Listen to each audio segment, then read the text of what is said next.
Oke, cek satu dua tiga. Bismillahirrahmanirrahim. Mas Dika sudah terdengar? Wah, ini udah pada muncul nih, Mbak Rizka sama Mas Dika. Cek, cek. Suara saya aman, Mas Dika, teman-teman, Ibu, Bunda? Aman Mas Don, aman. Oke, siap. Sebentar ini saya biar biar terang, terang juga nih. Oke, inilah dia. Oke, Bismillahirrahmanirrahim. Assalamualaikum warahmatullahi wabarakatuh. Semuanya, selamat malam. Mbak Rizka, Mas Dika, dan juga Pak Iman. Pak Imannya mana nih? Oh, nih udah ada Jen juga. Halo Oke, semuanya, Assalamualaikum. Waalaikumsalam. Oke, nah ini apa ya? Community Talk malam ini, kalau bisa dibilang nih ya, ini episode yang spesial lah. Karena bintang tamunya itu Pak Iman Awaludin. Nah, mungkin teman-teman ada yang belum tahu nih Mbak Rizka nih. Oh ya, dan juga ini karena episode spesial ya, jadi hostnya ada tiga, Mbak Rizka, saya, dan Mas Dika. Gitu. Seru banget ini, Masya Allah Pak Iman. Pak Iman, Assalamualaikum. Assalamualaikum Pak. Assalamualaikum Pak. Salam warahmatullahi wabarakatuh. Sehat, Teriska, Mas Dika. Alhamdulillah. Gimana Pak kabarnya Pak? Baik, alhamdulillah, Teriska.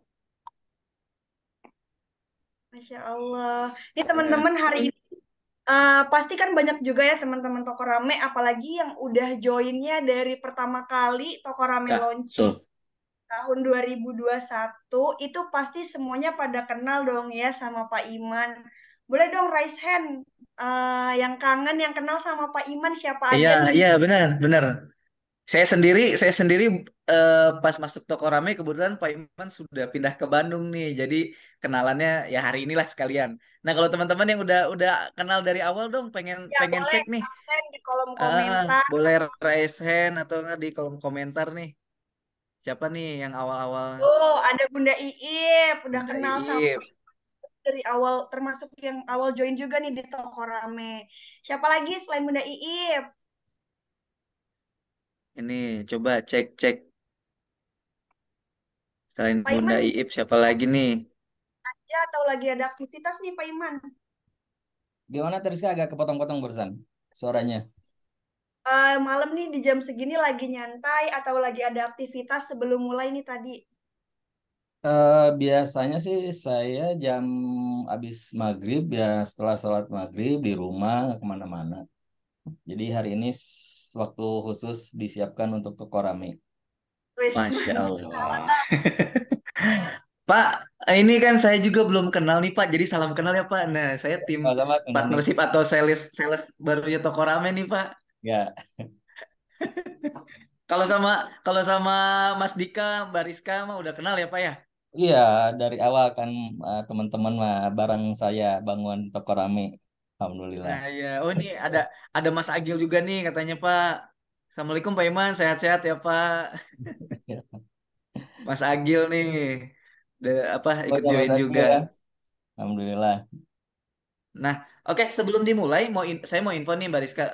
Tadi dapat arahan dari Pak Iman lah. Nanti buat teman-teman di sini minta tolong. Jadi untuk nama-namanya, nama akun di Zoom-nya ya. Nih contoh kayak Mbak Herawati. Nah, Mbak Herawati udah kasih nama Mbak Herawati agen DB Doklin. Nah, ini contohnya Mbak Herawati. Nah, teman-teman yang lain nanti boleh diganti, di rename namanya misalkan. Kahana nih statusnya levelnya apa? Reseller kah, agent kah, atau DB? Karena kayaknya nanti Pak Iman bakal mau ngasih materi yang spesial atau khusus nih untuk sesuai target levelnya masing-masing gitu. Jadi nanti minta dibantu apa namanya diganti aja apa akun nama Zoom-nya gitu. Oh ya, sebelum dimulai kembali, saya mau info, jadi saya harap teman-teman di sini bisa stay sampai akhir acara karena nanti seperti biasa di akhir acara kita akan bagi-bagi voucher belanja toko rame dan juga nanti akan ada sesi tanya jawab tentunya. Nah, oke ini karena berhubung Mbak Rizka dan Mas Dika yang sudah lama kenal dengan Pak Iman, coba Mbak Rizka sebelum dimulai kita mulai di 19. 5.05 deh, sebelum jam 8 pas. Di-spill sedikit dong Pak Iman itu siapa gitu, biar teman-teman ini tahu nih. Karena menurut saya untuk agenda malam ini spesial spesial sekali gitu, karena di posternya aja kok founder Toko Rame gitu. Boleh dong di-spill nih Mbak Dika, apa Mas Dika dan Bariska. Oke, teman-teman mungkin ada sebagian dan banyak juga yang udah kenal pastinya sama Pak Iman. Jadi Pak Iman ini juga termasuk salah satu co-founder dari Toko Rame yang benar-benar merintis membangun pondasi awal Toko Rame gitu ya Pak Iman bersama Pak Baris dan teman-teman lainnya juga. Ini Pak Iman nih yang sering banget nemuin teman-teman mentor bisnis toko rame lainnya, terus nemuin mitra-mitra toko rame juga buat kunjungan. Terus pastinya dulu kalau Mas Doni, kalau sekarang kan namanya community talk ya Pak Iman. Dulu tuh Pak Iman sering banget nih ngajar-ngajar kelas kayak gini juga. Kalau dulu kita namanya belajar rame-rame, Mas Doni. Nah, sekarang ada timnya nih Pak Oh, oke. Iman. Jadi tim sales ini dipecah jadi tim partnership yang dipegang sama Mas Doni. Jadilah community talk. Insya Allah acara community talk ini selalu bawa kebermanfaatan pastinya ya, ilmu-ilmu dan skill-skill baru buat bunda-bunda dan juga teman-teman toko rame yang pastinya buat ningkatin omset juga. Kalau dulu awal-awal aku Amin. inget banget Pak Iman pernah bahas materi cara dapetin omset 1 juta pertama di toko rame, itu seru banget. Dan alhamdulillah ternyata Pak Iman maksudnya kegiatan belajar bareng ini alhamdulillah masih terus berjalan nih sampai sekarang gitu. Mungkin kalau Oke. ada yang mau ditambahin dari Mas Bapak eh Oke, nah ini mungkin teman-teman nggak tahu ya artinya co-founder tuh apa atau bahasa bahasa Inggrisnya. Jadi saya mau kasih info. Jadi co-founder itu ini saya bahasa ringkasnya ya, bahasa simpelnya. Jadi co-founder itu adalah salah satu tim atau bagian eksekutif yang berperan dalam membangun si pondasi atau perusahaannya ini. Nah, jadi Pak Iman ini salah satu orang yang benar-benar ngebangun toko rame teman-teman gitu bersama Pak Baris dan juga teman-teman lainnya. Jadi makanya kenapa saya bilang agenda malam agenda malam ini, community talk malam ini cukup spesial, ya karena kita bertemu langsung dengan ya seseorang yang benar-benar ngebangun toko rame dari awal gitu. Nanti teman-teman boleh bertanya tuh, mungkin bisa tanya, Pak, gimana sih awalnya toko rame? Kenapa kepikiran toko rame? Saya sendiri pun nggak tahu ya, makanya nanti bisa di sesi sebelum akhir acara, sebelum kita apa namanya foto dokumentasi. Oke, yang tadi saya bilang, saya harap nanti teman-teman bisa stay sampai akhir acara ya, karena nanti setelah dari sini akan ada pengenalan dari Pak Iman, terus lanjut materi, setelah materi langsung sesi tanya jawab, setelah sesi tanya jawab kita sesi foto dokumentasi dan juga bagi-bagi hadiah untuk setelah sesi tanya jawab seperti itu. Nah, Pak, ini kan masih 47 nih. Insya Allah Pak nanti bakal naik terus gitu, karena teman-teman biasanya delay nih dapat infonya nih. Jadi nanti semakin berjalan teman-teman makin banyak yang join. Mudah-mudahan gitu. Mas Dika ada yang mau disampaikan nih? Mau chit-chat dengan Pak Iman atau gimana?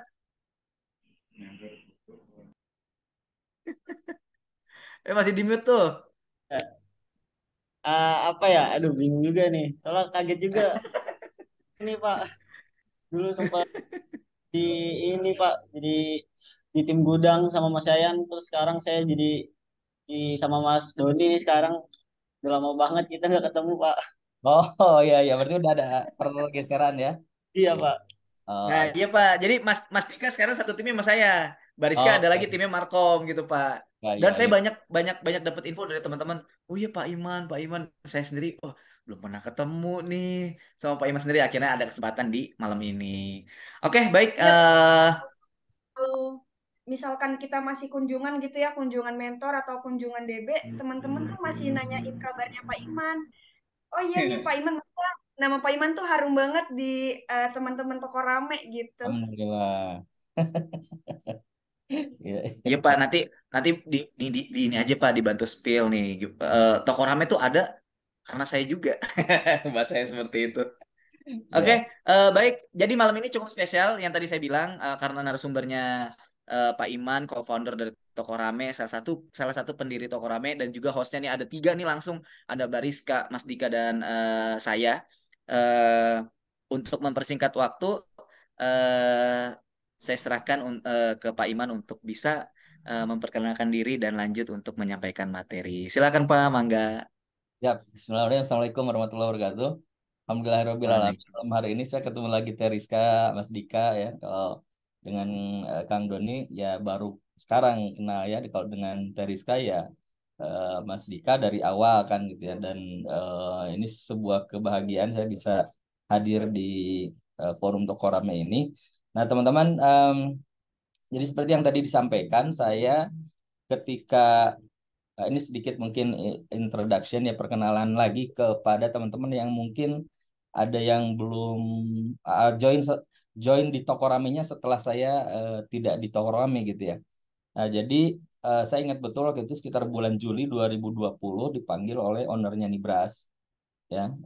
Jadi kalau disebut siapa sih foundernya Tokorame ya mungkin ownernya Nibras, Pak Jalal ya kalau boleh saya sebut. Kemudian dalam perkembangannya saya diberi mandat untuk mendevelop sebuah platform e-commerce gitu. Nah, saya kemudian dapat arahan juga dari Pak Rikrik, ya, koordinasi dengan beliau, koordinasi dengan Mas Baris, dan eh, saya ingat betul tanggal 10 Januari 2021 Tokorame dirilis, dan Alhamdulillah kalau saya mendengar informasi progresnya relatif baik begitu ya, ada pertumbuhan yang signifikan. Dan itu membuat saya menjadi eh, ya ikut berbahagia ya karena walau bagaimanapun ya Tokorame adalah sebuah entitas yang saya berkontribusi untuk membangunnya begitu. Jadi kalau hari ini saya hadir di tengah teman-teman, mudah-mudahan ini memberikan tambahan spirit untuk teman-teman mau terus bersinergi dengan Tokorame. Jadi saya sempat sempat ada sempat ada bayangan gitu ya, Kang Doni, Teriska, Mas Dika. Jadi kalau saya perjalanan dari Bandung ke Jakarta itu ada satu billboard besar eh, di daerah Purwakarta atau apa gitu yang ada tulisannya itu kayak kalau di Amerika itu kan ada Hollywood gitu ya. Terus nah kalau arah perjalanan ke Bandung itu ada tulisan tuh beli-beli kalau tidak salah gitu. Saya Betul, sampai betul. Di tol Cileunyi ya, Pak? ya di tol Padalenyi ya. Nah, saya Padalenyinya. sampai sempat terpikir satu waktu nanti Tokorame yang ada di situ gitu ya. Nah, itu jadi sampai, Amin. sampai seperti itu dan itu doa yang tidak pernah putus dari saya untuk teman-teman di Tokorame gitu. Nah, malam hari ini em, saya ingin coba sharing sedikit eh, pengetahuan dan ilmu mungkin ya tentang branding. Sebetulnya branding ini bagian dari marketing ya jadi marketing branding ini dua aktivitas yang saling harus dilakukan secara bersamaan walaupun tujuannya berbeda. Nah, kemudian em, teman-teman saat ini yang hadir di forum ini kan mitra pemasar kan ya, mitra pemasar dari Tokorame yang secara branding atau kalau kalau bicara produk berarti produk-produk yang ada di teman-teman mitra ini berarti adalah jasa ya. Nah, sementara produk komoditinya itu sudah disiapkan oleh Tokorame. Nah, jadi branding Tokoramenya sebagai platform e-commerce, kemudian branding produk-produk komoditi yang ada di Tokorame itu dilakukan oleh eh, prinsipal oleh Tokorame. Tetapi branding pun harus dilakukan oleh teman-teman sebagai mitra pemasar. Nah, kenapa? Nah, seperti di judul yang disampaikan, paham branding sering closing gitu ya, walaupun sebetulnya lebih tepatnya itu bukan sekadar paham, tapi terampil nge-branding, insya Allah sering closing mungkin gitu ya, kalau lengkapnya begitu, seperti itu. Nah, itu sebagai prolog, teman-teman, supaya kita bisa lebih banyak nanti diskusi, saya izin share screen, Kang Doni ya. Silakan Pak, sudah bisa.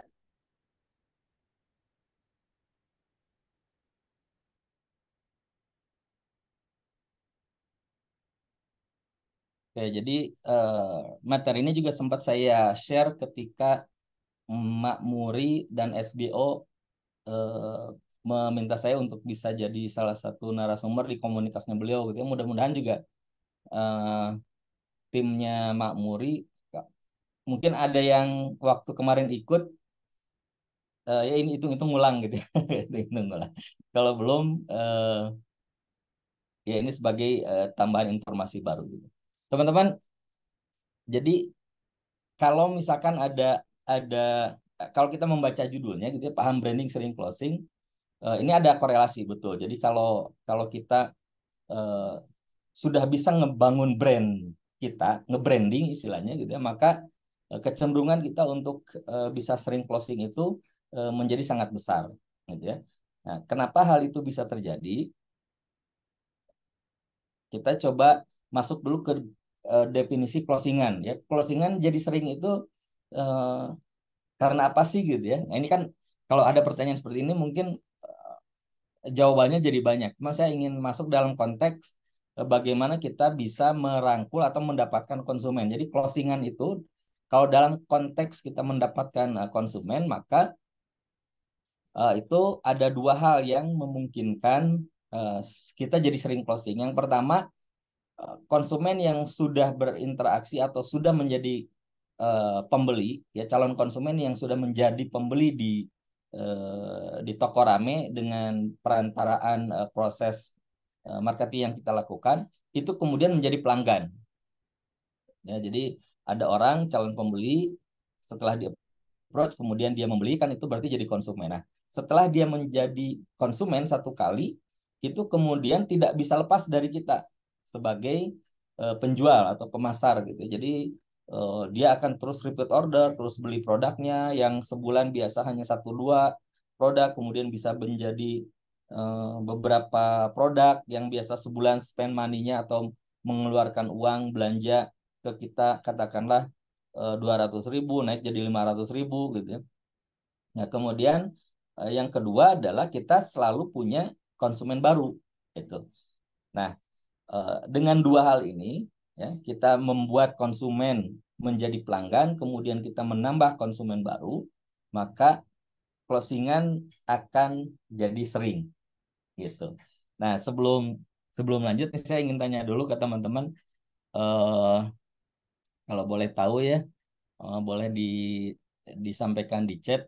Yang jualan langsung ya, saya jualan langsung dulu nih. Yang jualan langsungnya em, sudah bisa ngomset sebulan di atas 5 juta. Nah, siapa aja coba? Saya ingin tahu, boleh di via chat yang saat ini jualan langsung ya, bukan bukan kan di toko Rame ini untuk level tertentu ya, di level agen dan level distributor itu income-nya dari dua hal gitu ya, dari komisi jaringan dan jualan langsung. Nah, ini siapapun baik itu reseller, agen atau distributor yang jualannya, jualan langsungnya sudah lebih dari 5 juta. Coba saya ingin tahu nih di via chat nih siapa nih? Nah, boleh teman-teman tuh, ini mau dikasih treatment spesial nih. Itu non sosial. Ya, saya mungkin akan lebih banyak nanti ngobrolin eh, branding branding dalam konteks untuk jualan langsungnya gitu ya, supaya materinya jadi general dan bisa menjadi keterampilan untuk semua level. Coba ada teman-teman Boleh teman-teman di kolom chat ya di chat atau raise hand. yang sudah minimal sebulan tuh udah stabil gitu ya, sebulan itu 5 juta jualan langsungnya. All level ya Pak ya? All level, jualan langsung. Jadi jualan langsung all level, baik itu reseller atau agen atau distributor. Siapa nih? Ya, Teman-teman, aduh malu-malu nih kayaknya nih Pak. kalau nih ya. Ini eh, teman-teman kalau kita sedang sedang belajar ilmu bisnis, kita pasti akan ngebahas tentang uang omset gitu ya. Jadi jangan malu-malu nanti eh, ibarat kayak orang mau periksa ke dokter, omset itu ya bagian dari eh, eh, indikasi sebuah penyakit gitu ya. Jadi kalau bisnis kita sukses itu salah satu indikatornya kan dari omsetnya gitu ya. Omsetnya bagus, nah itu sudah ada tanda bahwa penghasilan kotornya juga gede gitu. Bagus juga. Nah, tinggal nanti di masalah pengeluarannya sehingga kita bisa tahu berapa keuntungan bersihnya.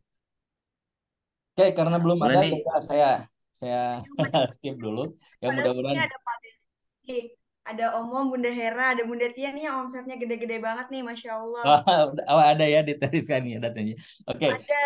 oke ya teman-teman. Jadi em, jualan langsung itu kan berarti sebuah proses yang eh, dilakukan oleh seorang mitra toko rame untuk bisa menggrab konsumen langsung ya, end customer ya, pemakai kalau bahasa ini pengguna barang gitu ya. Nah, sehingga semakin banyak orang yang membeli kepada kita, maka sudah bisa dipastikan omset kita kan menjadi besar dan komisinya jadi besar kan gitu. Nah, closingan inilah yang kemudian eh, menurut saya dalam konteks tadi konsumen itu ada dua. Yang pertama kita bisa membuat satu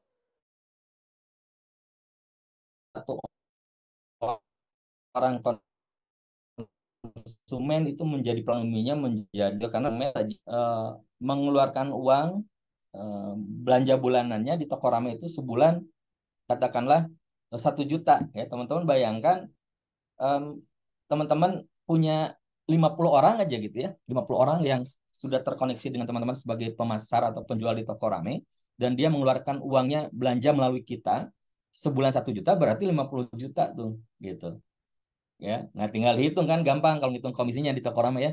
Teman-teman sebagai reseller 50 juta. Nah, udah ketahuan untungnya berapa kan gitu ya. Uh, Apalagi kalau level di atasnya kan gitu seperti itu. Nah, nggak ada suaranya. Oke. Aman Pak di saya mah, kayaknya di Aman ya sinyal kakaknya. di sana ya. Oke. Ya, nah ini yang pertama kalau kita bicara closingan sering ya dalam konteks konsumen berarti ada dua hal ini. Konsumen menjadi pelanggan, kemudian kita selalu punya konsumen baru gitu ya. Oke, nah kemudian kita masuk ke eh, karena kita bicara branding dan closing, nah sekarang ke brandingnya. Branding ini dampaknya apa sih kalau kita melakukan proses branding ya? Nah teman-teman, branding ini sebuah kata kerja, jadi sebuah proses yang harus dilakukan oleh kita ya. Dan ketika ini berhasil dilakukan, maka efeknya nih dua hal ini menurut saya ya. Ini bisa bisa sangat eh, menjadi bahan diskusi ya. Ini dalam dalam pemahaman saya, dalam pengalaman saya, efek branding ini ada dua nih. Yang pertama si calon konsumen memutuskan untuk melakukan pembelian ya. Jadi kan calon konsumen itu dia memutuskan untuk beli itu nggak ujuk-ujuk gitu ya. Nggak ojol-ojol misalkan eh, tahu produk A terus beli gitu nggak. Dia pasti ada proses ya bahkan sekarang ini ada istilah ada zero zero moment of truth katanya ada istilah baru ada kecenderungan baru dari setiap pembeli online ketika mereka akan membeli barang itu biasanya mereka tuh eh, apa istilahnya tuh lihat-lihat gitu ya ngintipin ngintip-ngintip dulu tuh lihat di marketplace lihat di IG lihat di Facebook gitu ya. Nah, setelah mereka dapat dapat kesimpulan menjadi sebuah persepsi, baru dia memutuskan untuk beli. Nah, ini sudah menjadi kelaziman nih sejak 2011 hal itu sudah mulai terjadi dan sekarang kecenderungan itu semakin kuat ya. Contohnya ya jangan jauh-jauh saya misalkan ketika saat ini perlu produk A gitu ya. Nyari contoh misalkan kayak kemarin saya mencari sepatu buat bulu tangkis nih. Oh jadi ingat ini saya raket ya. Raket mana ya? Raket yang hadiah teman-teman Masih ada ya, Pak? ada dipakai ini Masih ya. dipakai, masih main ya, Pak? Masih main dan ini enak banget. Cuman ditakdirkan karena terlalu sering dipakai kemarin putus ya. Ini enak banget. Oke. Nah, jadi saya ketika mau nyari sepatu buat bulu tangkis itu nyari-nyari dulu kan lihat-lihat dulu gitu ya di Google, di Facebook akhirnya dapat baru beli gitu. Nah, jadi efek branding itu menurut saya yang pertama membuat orang yang tadinya calon pembeli menjadi pembeli. Kemudian yang berikutnya yang sudah sekali beli itu menjadi pelanggan. Nah, ini kan nyambung ya dengan closingan tadi ya, apa definisi closingan yang di atas yang menurut saya mungkin bukan definisi lah. Jadi kalau kita bertanya atau mencoba mencari tahu kenapa sih closingan kita bisa sering dalam konteks eh, konsumen, maka dua hal tadi ya, kita merubah konsumen menjadi pelanggan, kemudian kita merubah calon konsumen menjadi konsumen kan gitu. Nah, efek branding lah yang membuat itu terjadi. Ya, jadi kalau di judul paham branding sering closing, ya dengan dua hal ini terbukti bahwa ya ada benang merahnya, nyambung banget gitu ya, ada korelasi gitu ya. Eh, Ketika kita berhasil membangun nge-branding diri kita sebagai pemasar, ya, maka kemungkinan untuk mendapatkan closing yang banyak menjadi sangat besar potensinya. Oke. Nah, ini mungkin saya skip aja tadi sudah cukup. eh, Nah, sebelum kita masuk lebih dalam ke branding, tadi sempat saya share atau saya informasikan bahwa marketing dan branding ini dua hal yang merupakan pekerjaan yang harus berkesinambungan gitu ya. Jadi proses marketing, kemudian di waktu yang bersamaan kita nge-branding, ya. Jadi kalau di kita coba goals dari masing-masing aktivitas ini apa, maka kita bisa bisa simpulkan marketing itu proses membuat orang menjadi tahu eh, produk kita atau kita gitu ya, menjadi tahu tentang kalau dalam konteks teman-teman sebagai mitra pemasar, jadi orang tuh tahu bahwa em, kita ya seorang pemasar di toko rame ya gitu ya. Jadi dalam konteks memperkenalkan ini, memperkenalkan diri kita karena eh, kalau urusan produk, urusan toko rame itu urusannya Kang Doni dan teman-teman lah di toko rame, Mas Baris dan bagian. Tapi kalau urusan supaya closingan kita menjadi sering, maka kita harus membranding diri kita atau sering kita dengar istilah personal branding gitu ya. Nah, karena memang branding ini ya bisa ke produknya, bisa ke personalnya gitu. Nah, sebelum ke branding ada proses pemasaran atau membuat orang menjadi tahu siapa diri kita. Jadi eh, teman-teman yang saat ini aktif gitu ya, aktif posting, aktif eh, di IG, di Facebook, WhatsApp, mungkin itu ya media yang teman-teman bisa pakai saat ini mungkin ya. Tiga hal itu kalau saya perhatikan gitu ya. Nah, dalam marketing itu ada teori terkait dengan yang disebut bauran pemasaran atau marketing mix gitu ya. Ada produk, price, place, promo gitu. Nah, teman-teman sebagai seorang pemasar sebetulnya punya produk, yaitu jasanya. Jadi kalau kita bicara produk itu ada produk yang berbentuk komoditi yang itu sudah disiapkan oleh teman-teman di toko rame, ya ada busana, ada suplemen Habaik gitu ya. Kemudian ini Habaik ini saya ingat kenapa nambah Habaik itu muncul. Saya waktu itu perjalanan dari salah satu calon mitra gitu ya. Calon mitra perjalanan apa ya namanya dia pikir oh Habaik gitu ya, halal dan baik gitu ya. Jadi kalau teman-teman Habaik itu apa? Itu singkatan itu halal dan baik gitu ya. Nah, balik lagi. Nah, jadi teman-teman produknya jasa. Nah, sehingga branding yang harus diperkuat adalah teman-teman eh, menjadi seorang pemasar atau penjual yang baik gitu ya.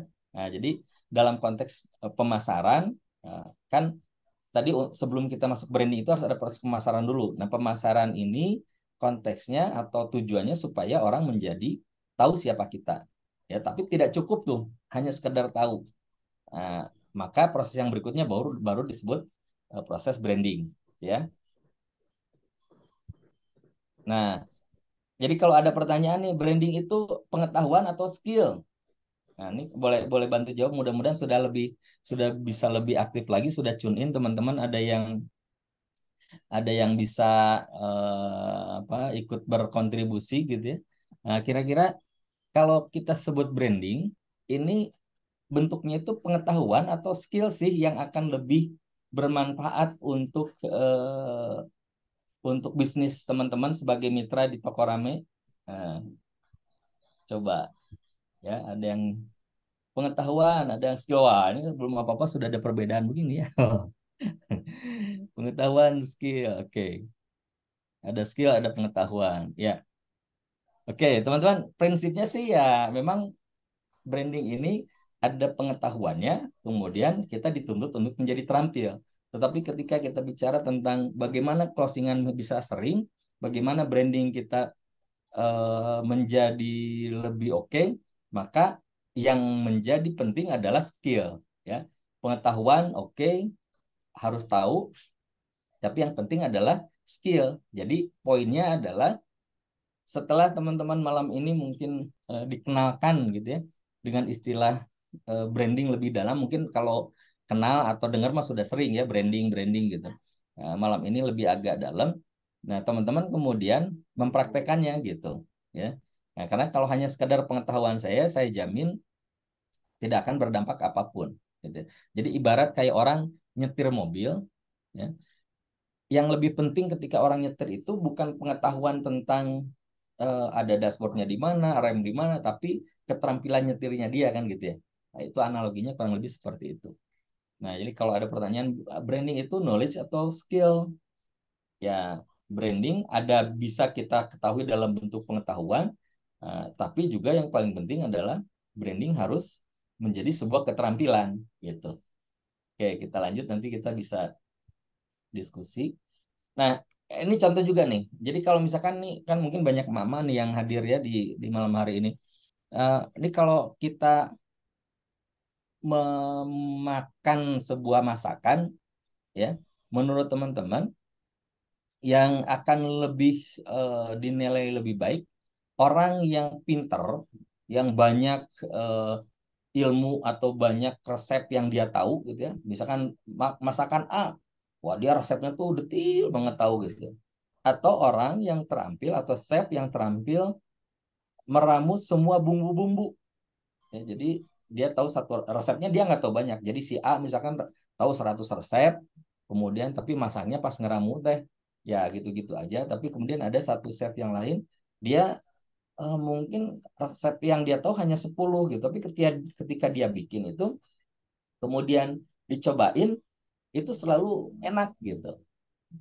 Nah, ini sama nih. Jadi kalau ada pertanyaan tadi branding itu knowledge atau skill sebetulnya sama seperti juga seorang ibu rumah tangga atau seorang chef yang ketika dia memasak itu mana yang lebih baik ya, lebih baik dalam tanda petik, lebih baik apakah dia pinter banyak tahu resep atau dia pinter atau terampil meramu bumbu-bumbu. Nah, jadi kan kita bisa simpulkan ya yang nomor dua, yang itu dia pinter ngeramu bumbu-bumbu kan gitu, terampil gitu. Nah, saya ingin menekankan ini supaya teman-teman setelah pertemuan malam hari ini itu menjadi rajin mengasah keterampilan nge-brandingnya gitu ya. Nah, teman-teman, sekarang kita masuk ke tujuan branding. Ini tujuannya apa sih kalau tadi kita sudah tahu dampak dari nge-branding. Nah, jadi kenapa dampak itu bisa terjadi? Karena ini teman-teman, karena branding ini membangun sebuah persepsi positif tentang produk atau jasa yang kita miliki di pikiran calon konsumen atau pelanggan kita. Ya. Jadi seseorang memutuskan untuk menjadi konsumen atau kemudian menjadi pelanggan karena ada sebuah persepsi yang terbangun di pikirannya. Ya. Jadi kayak contoh misalkan ketika teman-teman misalkan hmm, ini banyaknya mama ya. Nah, misalkan apa ya masakan yang terkenal atau apa yang apa sih yang terpikir ketika atau gini teman-teman mungkin sudah berinteraksi dengan beberapa marketplace gitu ya, beberapa marketplace, kemudian dengan e-commerce seperti Tokoame. Nah, pertanyaan saya gini, apa yang terpikirkan, hal positif apa yang terpikirkan oleh teman-teman mitra terhadap Tokoame? Nah, coba. Ini mungkin bisa jadi, ini ada door prize ya Kang Doni ya? Nah, nanti di akhir agenda kita ada 4 voucher belanja. Oh, ada voucher belanja. Oke. Nah, Produk berkualitas, produk bagus-bagus. Oke, terus apa lagi?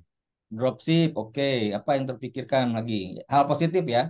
Teman-teman, hal positif apa yang terpikir oleh teman-teman ketika mendengar eh, nama toko rame? Di sini ada dropship, kualitas barang, ya, kemudian Bunda Atik, sistemnya bagus, banyak diskon, Mbak Meti Ambarsari. Ya, nah, produknya selalu ada yang baru, oke. Nah, banyak ya, banyak hal positif nih. Nah, itulah kemudian yang terbangun, persepsi yang terbangun oleh teman-teman karena ada proses yang dilakukan oleh teman-teman di toko rame gitu ya. Di prinsipal di toko rame. Jadi kalau disebut barangnya bagus, nah berarti ada sebuah upaya di teman-teman di produksi toko rame itu membuat produk yang bagus gitu ya. Kemudian setelah dicoba yang memang dirasakan.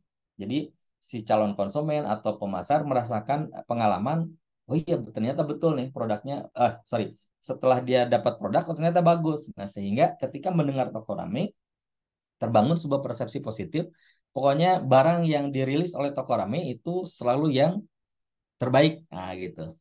Ya. Jadi tujuan branding adalah membangun persepsi positif tentang produk atau jasa di pikiran calon konsumen atau pelanggan kita. Nah, sehingga ya ini harus sinergi nih ya. Oh, respon cepat alhamdulillah ya. Jadi harus sinergis nih. Toko Rame ngebangun ngebranding eh, Toko Rame sebagai platformnya dan produknya. Teman-teman sebagai mitra pemasar ngebangun brand personal branding sebagai pemasar yang, nah apa nih kalau kita masuk kategori pemasar yang disebut positif, pemasar yang baik? Nah, ini pertanyaan lagi. Karena teman-teman sebagai pemasar ya, jadi saya akan bicaranya konteksnya sebagai pemasar atau penjual langsung, tidak dalam konteks sebagai upline, katakanlah misalkan sebagai agen yang harus membina reseller atau sebagai distributor yang membina agen. Mungkin saya karena waktunya terbatas, saya fokusnya di bagaimana teman-teman membangun persepsi positif terhadap calon konsumen terkait dengan teman-teman sebagai seorang pemasar dan penjual, ya. Nah, kira-kira persepsi positif apa yang harus eh, dibangun terhadap calon konsumennya? Ya, coba saya ingin tahu teman-teman sebagai mitra pemasar, kan teman-teman harus ngebangun personal branding nih ya. Atau dibalik nih, kalau teman-teman sebagai pembeli ingin pemasar yang seperti apa sih atau penjual seperti apa sih yang melayani teman-teman?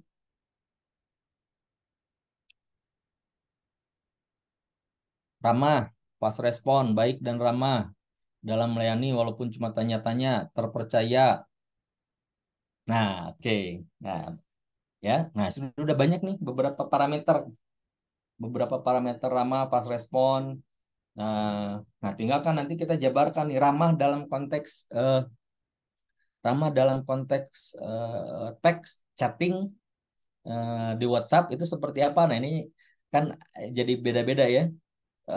Sering berkomunikasi ramah, respon baik. Nah, oke. Nah, teman-teman berarti sudah eh, dapat nih poin-poinnya supaya kita dipersepsi baik, maka eh, parameter ini yang harus terbangun ya. Ini nanti bisa di list ya, kenyamanan, kepercayaan ya. Ini nanti bisa di list kalau ini nggak direkam ya, Kang Doni ya. Kalau direkam nih chatnya kan bisa di ini nanti jadi parameter yang bisa eh, karena ini keterampilan ya, keterampilan Di, teman-teman. di Ramah itu record kok, Pak. oh di record ya, oke. Nah, ramah ini kan keterampilan ya.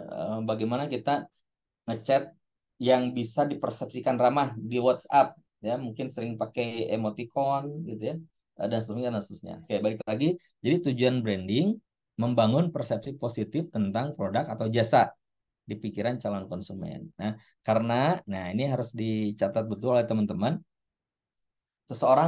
Seseorang memutuskan membeli dari kita itu eh, bisa kan gini. Kalau dari produknya kan sama. Ini sekarang hadir ada hari ini hadir hmm,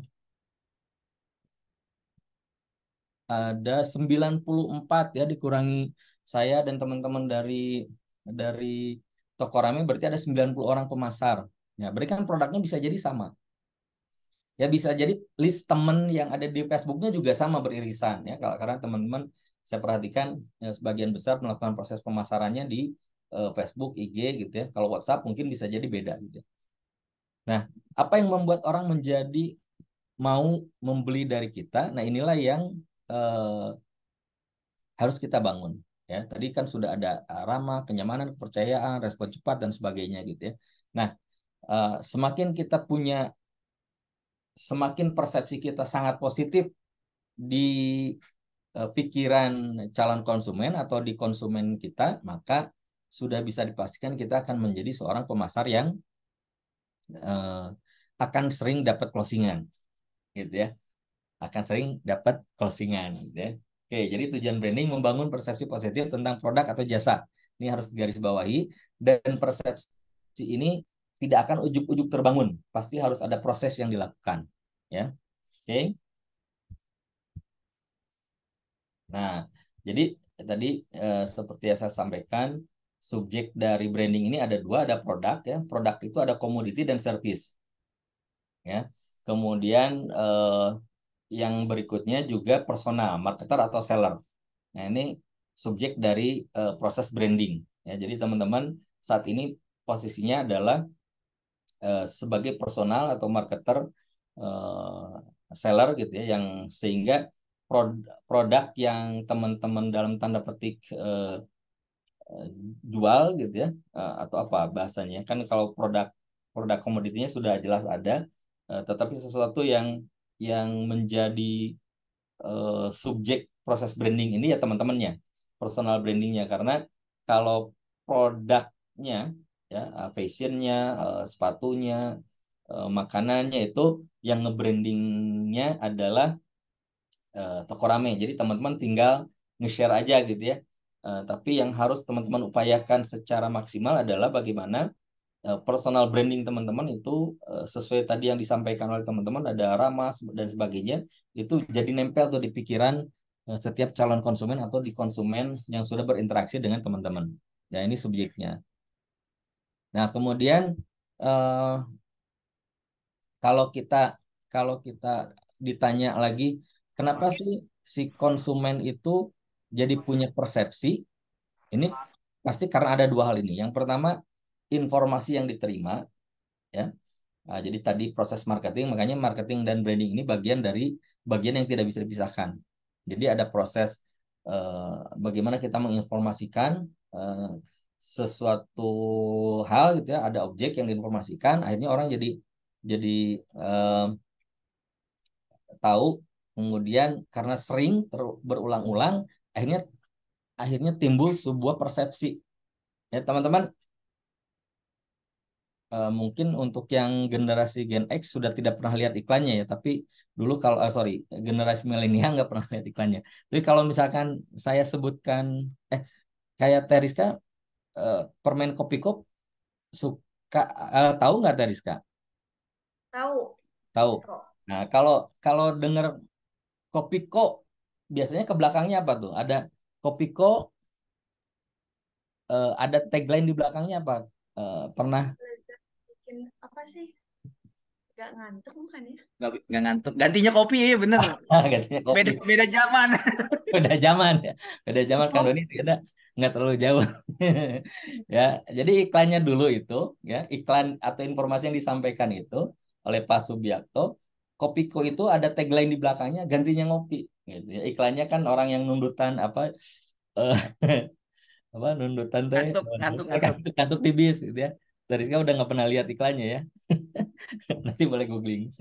Nah, jadi Kopiko itu eh, ingin dipersepsikan sebagai pengganti kopi yang praktis kan gitu ya. Jadi orang ngantuk, aduh ngopi susah, akhirnya akhirnya makan permen Kopiko sehingga jadi eh, segar lagi, cenghar lagi gitu, nggak ngantuk lagi. Nah, persepsi itu terbentuk karena informasi yang dilakukan secara intens ya, sering dilihat, didengar gitu ya iklannya, akhirnya terbangun persepsi gitu.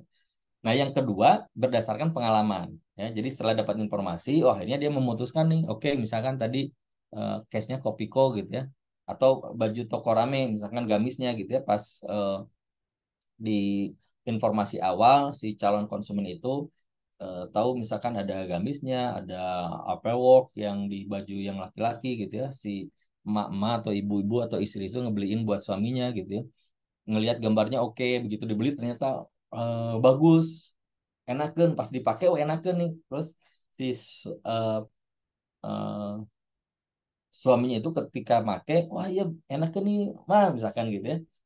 Berdasarkan pengalaman sehingga akhirnya persepsi awal yang sudah didapat berdasarkan informasi itu diperkuat berdasarkan pengalaman. Akhirnya nempel persepsi eh, dari si calon konsumen yang sangat positif terkait dengan produk apa disebutnya Avework gitu ya.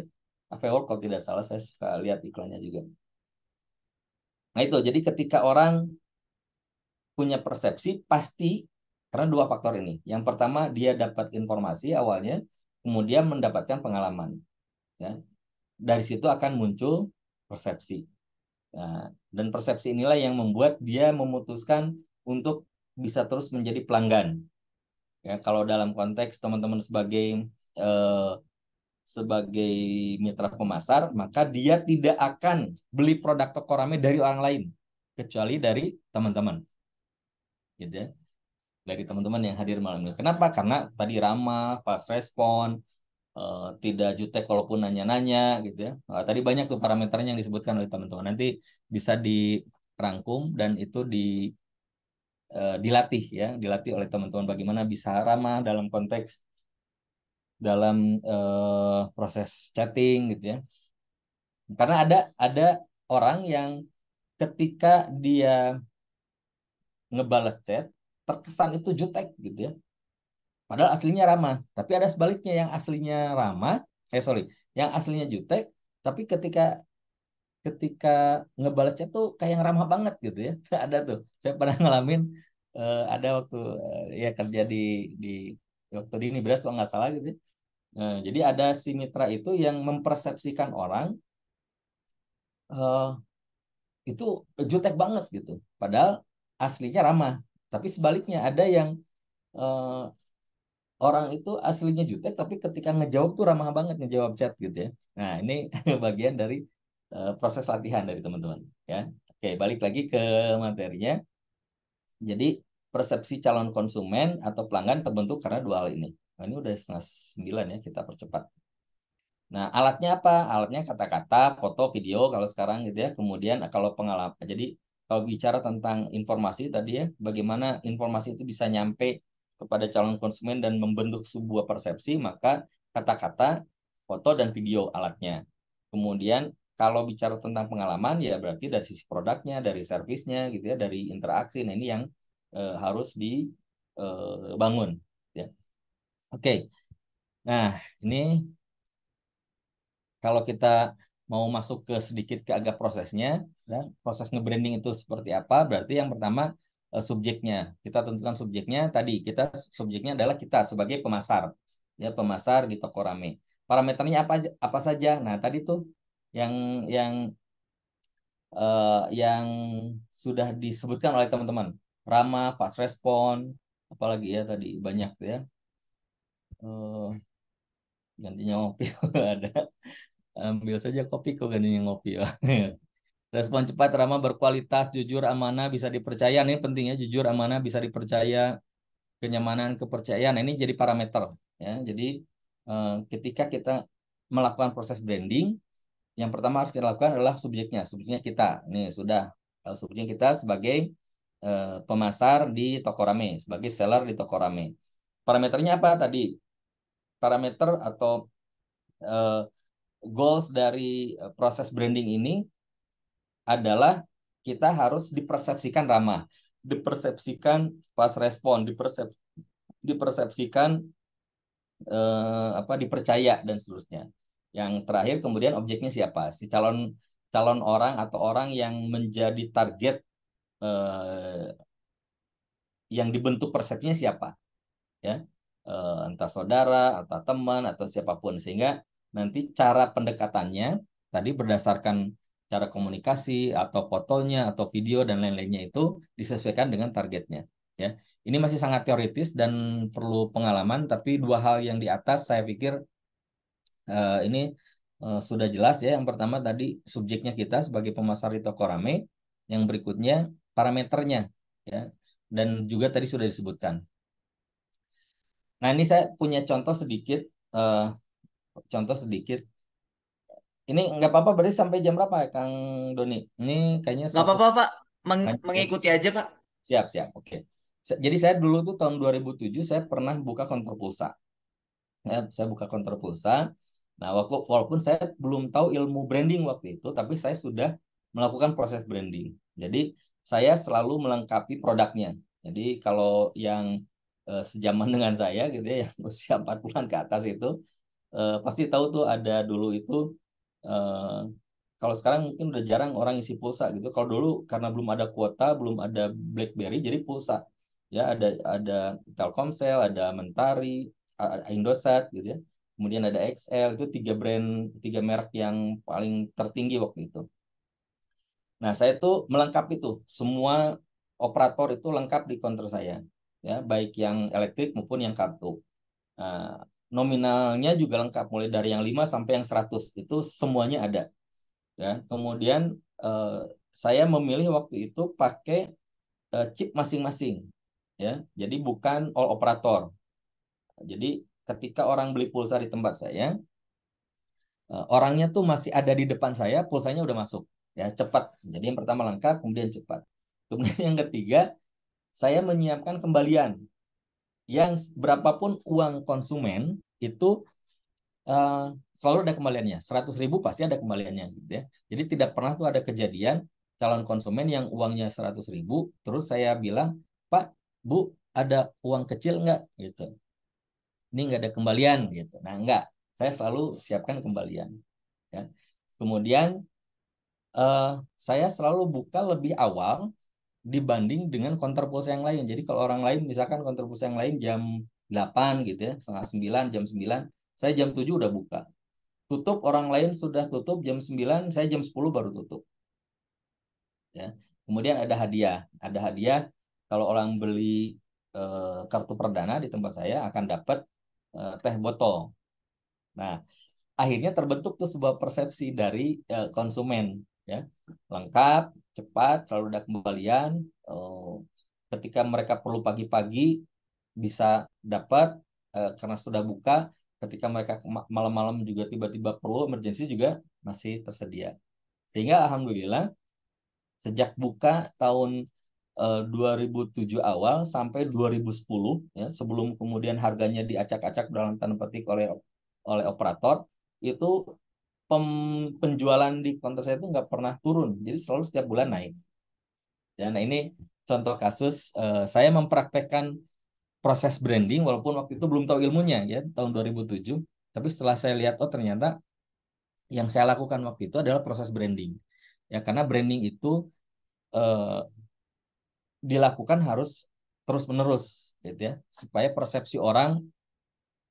eh, persepsi positif orang terhadap kita, terhadap produk kita itu terbangun terus ya, nempel terus gitu dan jangan sampai kemudian terjadi perubahan menjadi negatif karena kita salah treatment ya, menjadi salah treatment. Ini prosesnya seperti itu, ini juga contoh kasus seperti itu. Terakhir, teman-teman, ini saya mengutip dua orang pakar kalau kita bicara marketing branding. Ini ada dua orang pakar yang alhamdulillah saya pernah berinteraksi langsung dengan mereka berdua, dapat ilmu dari mereka berdua. Yang pertama adalah Hermawan Kertajaya, beliau foundernya Markus gitu ya. Ya, marketing saat ini itu masuk di era 5.0, yaitu proses marketing yang menerapkan eh, teknologi yang menyerupai manusia dengan tujuan menciptakan, mengkomunikasikan, menyampaikan dan meningkatkan nilai di seluruh perjalanan pelanggan. Ya, dan Toko Rame adalah salah satu media pemasaran yang sudah mengadopsi teknologi. Ya, jadi kalau kita masuk ke definisi marketing 5.0, maka Tokorame adalah salah satu platform, salah satu media yang sudah mengadopsi konsep dari marketing 5.0 ini. Jadi penerapan teknologi. Nah, kemudian kata Pak Subiakto ya, Pak Bi, beliau ini pakar branding tadi yang menciptakan tagline kopi kok gantinya ngopi, menciptakan tagline-nya brandingnya Indomie ya, Indomie seleraku. Nah, itu juga Pak Subiakto gitu. Dengan jinglenya itu beliau membuat itu. Karena ini sepaket ya. Karena membangun persepsi itu bisa mulai dari mata, pendengaran gitu ya. Itu dibikin oleh beliau sehingga kita ketika mendengar Kopiko langsung nyambung ke gantinya ngopi sehingga akhirnya timbul persepsi kalau kita ngantuk ya makan Kopiko gitu ya. Dan saya pernah melihat sendiri bagaimana seorang driver yang dia itu nyiapin Kopiko di di di dashboardnya gitu ya sampai sarawu gitu apa serawu apa serawu itu banyak banget gitu ya. Mungkin saya bayangin kok dia kayaknya kalau ngantuk udah makan permen itu gitu ya. Nah, sampai seperti itunya. Jadi Pak Subiakto bilang nge-branding itu atau proses branding itu seperti orang yang melempar bola basket ke dinding. Ya, semakin kencang dia melempar, semakin keras dia melempar, maka semakin keras pula bola itu akan memantul, akan balik. Poinnya adalah semakin kita intens, semakin kita konsisten membangun persepsi atau ngebangun branding ini, maka dampaknya pun akan semakin baik terhadap kita, gitu. Ya, kurang lebih itu teman-teman. Udah setengah jam lebih ya, setengah jam lebih saya menyampaikan ini agak agak cepat. Nah, mungkin kalau sekali waktu nanti ada sesi bisa offline gitu ya, ngobrolnya bisa lebih panjang, lebih enak. Gitu. Tapi mudah-mudahan dengan singkat, cepat ini pun teman-teman dapat esensi dari branding ini sehingga nanti tinggal mempraktekkan kan gitu ya. Itu Kang Doni, saya jadi rada ngayal gini ya. Oke. Ya benar-benar ada manfaatnya teman-teman terkait dengan branding. Saya kembalikan ke Kang Doni. Oke, siap. Gimana nih, Mbak Rizka? Mas Dika nih, selaku kita host malam ini. Oh siap. Materi yang disampaikan oleh Pak Iman. Ya, tadi kalau dari saya pribadi ya, apa namanya, pentingnya kita mengetahui atau paham tentang branding, yaitu baik ke depannya untuk ya untuk diri kitanya juga ya. Betul kata Pak Iman, kalau kita bisa nge-branding personal ya, personal branding kita sebagai orang yang baik, yang ramah, ya pasti orang-orang pun ya udah mikirnya, ah saya kalau mau ketemu Mas Doni pasti nanti ya, apa namanya Mas Doni ini selalu ngucapin salam atau ngasih apa namanya ngasih permen atau gimana gitu. Nah, jadi buat teman-teman yang memang tadi ingin menjadi apa ya bahasanya ya seller atau penjual di toko rame ya itu memang harus harus indikatornya kan banyak ya toko rame sudah menjadi sarana marketing 5.0 ya. Ya, jadi teman-teman harus bisa tuh nge-branding kalau apa namanya eh eh, customer mau beli di teman-teman tuh ya teman-teman bisa ngasih lebih gitu. Oh, kita tuh ramah, fast respon. Jadi orang-orang ya udah kalau misalkan mau beli toko rame ordernya ke kita gitu nggak ke marketplace atau nggak ke apa namanya seller lain seperti itu. Nah kalau dari Mbak Rizka sama Mas Dika gimana nih? Kalau jualan karena toko ramen ini kan merupakan platform ya social commerce yang udah jadi teman-teman tuh emang cuma tinggal tadi yang Pak Iman bilang tinggal masarin produknya doang ya nggak usah pusing mikirin produksian, packing, ngurusin ke ekspedisi tuh nggak usah. Jadi karena banyaknya seller, ribuan seller, jadi teman-teman juga harus punya pembeda apa sih yang ngebedain antara seller yang satu dengan saya atau dengan yang lainnya tuh apa. Kadang emang ada nih seller yang udah kreatif banget Mas Doni kayak misalkan jualan di marketplace tapi bikin frame sendiri tuh buat produknya. Misalkan ada nama tokonya sendiri, nama toko rame store-nya. Kalau dulu kan namanya Tukuyo tuh sama Pak Iman. Ya. Sekarang udah ganti jadi tokorame.store. Terus kayak misalkan yang beda ini nih banyak banget tadi teman-teman dari ramahnya. Kadang kan orang kalau misalkan beli sesuatu dilayaninnya udah enak banget dan udah nyaman, ya udah nggak akan kemana-mana. Jadi kalau misalkan mau nyari sesuatu, ada rok model plisket nggak, atau ada baju yang lagi ada baju warna hitam nggak, jadi nyarinya ke kita aja gitu, jadi kita yang bisa ngerekomendasiin gitu. Terus lagi tadi satu yang Pak Iman bilang bahwa konsisten sama eh, yang dilakukan terus-menerus itu yang bakal diingat orang. Sebenarnya ini teori yang simpel, cuma kadang orang 24. nih buat konsisten gitu. Kadang emang harus harus bener-bener Oh gitu. pagi kayak gitu. Mungkin kalau dari teman-teman nih bunda-bunda ada yang mau tanya, boleh raise hand atau tulis. Oke, baik. Siapa ada yang Ini Oh iya. wah, bocor nih Mas Dika, tolong Oh dibantu. Nggak bisa dimut, nggak bisa dimut. Oke, oh ini. Oh, udah. Nah, oke. Baik, kita langsung buka aja sesi tanya jawab nih. Apa buat teman-teman yang ingin bertanya, silakan mangga di diinfokan pertanyaannya melalui chat ataupun raise hand. Silakan, boleh. Teman-teman yang ingin bertanya, dipersilahkan.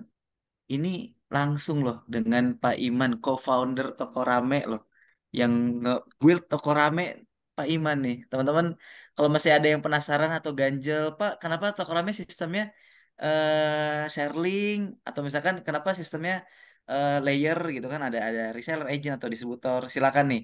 Teman-teman kalau ada yang ingin bertanya, dipersilakan, boleh di kolom chat. Nah ini Mas Don ada nih yang nanya nih dari Bunda Deana, proses dropship bagaimana? Itu gimana maksudnya proses dari dropship di toko rame? Baca Bunda Diana nih baru banget join di Toko Rame nih. Jadi mungkin boleh dijelasin juga nih.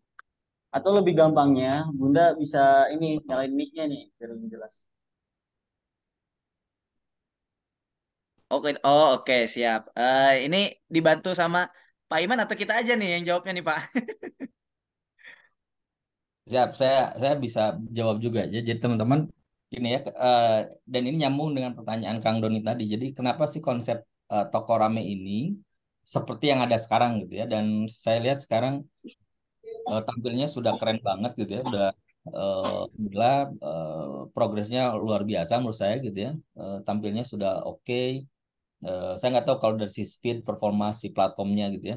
Eh, Produknya juga lebih banyak gitu. Nah, jadi kalau kenapa saya membuat konsep toko rame waktu itu seperti yang ada sekarang. Jadi em, memang sistem yang dibangun di toko rame idenya dari saya waktu itu. Jadi saya dapat amanah dari Pak Jala, kemudian saya coba kembangkan, saya kemas, kemudian saya usulkan konsepnya seperti yang ada sekarang ini. Dan alhamdulillah di ACC ditambahkan, diperbaiki gitu ya, dilengkapi sampai seperti toko rame yang saat ini gitu ya.